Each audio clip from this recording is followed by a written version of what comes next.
تلاوت کرنے والے کی قرآن شفاعت کرے گا۔ بڑے خوش نصیب لوگ ہیں، بڑے خوش قسمت لوگ ہیں جو قرآن کی تلاوت کرنے والے ہیں، جو قرآن کے ساتھ وابستہ ہیں، قرآن کو ذوق شوق کے ساتھ پڑھنے والے ہیں۔ حدیث شریف میں حضرت جابر رضی اللہ عنہ روایت کرتی ہیں، نبی کریم صلی اللہ تعالیٰ علیہ وآلہ وسلم نے ارشاد فرمایا، قرآن کریم ایسی شفاعت کرنے والا ہے جس کی شفاعت قبول کی گئی۔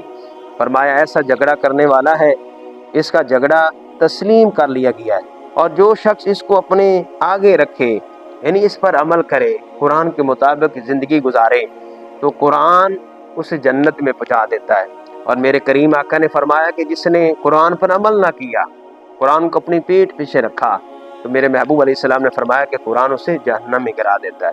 تو قرآن کے ساتھ یاری لائیں، قرآن کے مطابق زندگی گزاریں۔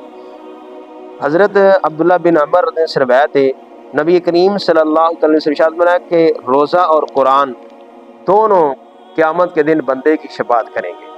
روزہ اور قرآن، آج کچھ لوگ ہیں وہ روزہ تو رکھ رہے ہیں لیکن نماز تراویح میں قرآن نہیں سن رہے۔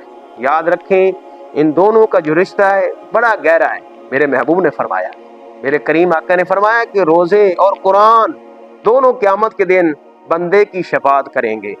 تو قرآن کی شفاعت پر اور روزوں کی شفاعت پر اللہ تعالیٰ لاکھوں بندوں کے بخشے فرمائے گا۔ اللہ تعالیٰ کی بارگاہ میں دعا ہے اللہ تعالیٰ عمل کی توفیق عطا فرمائے، ہمیں قرآن سننے کی توفیق عطا فرمائے اور قرآن کے مطابق زندگی گزارنے کی توفیق عطا فرمائے۔